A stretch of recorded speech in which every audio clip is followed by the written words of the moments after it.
Hi, I'm Jeff Stokes. Welcome to Jeff's Daily Dose of Encouragement. Today I want to encourage you that when you are weak, then you are strong.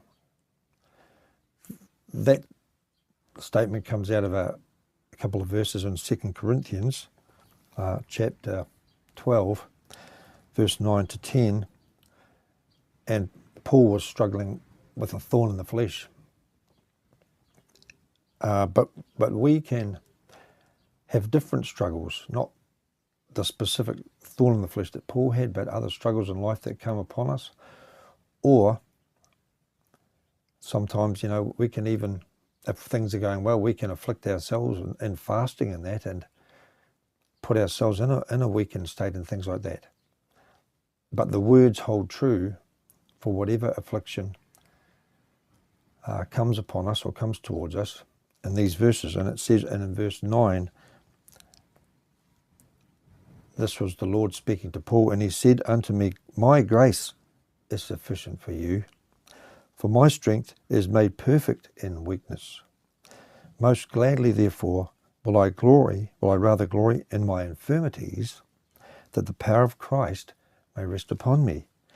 Verse 10, therefore I take pleasure in infirmities, in reproaches, in necessities, in persecutions, in distresses for Christ's sake.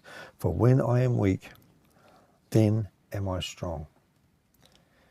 And the reason is, while when we are physically weak, then we are strong, is because we are forced to depend on the Lord and to cry out to God and not on our own resources, because we know that we can't do things in our own strength and our own resources. So we need the grace of God. It says in Hebrews, to come boldly before the throne of grace, to find mercy and grace to help in time of need. So anyway, that's my encouragement for you today, that when you are weak, when you're at your weakest, then you're at your strongest, because you have no other choice but to rely on God, who is the most powerful of all, and his grace is sufficient for you and for me.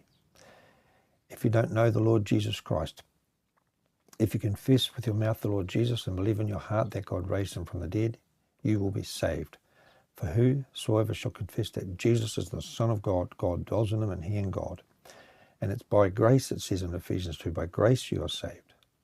So when we're at our lowest point, when we're yet without strength, Romans 5 says, when we were yet without strength, in due time Christ died for the ungodly. So he will meet us in the time of our greatest need and our greatest weakness, when we cry out to him. Draw near to God and he will draw near to you. God bless you. Have a great day.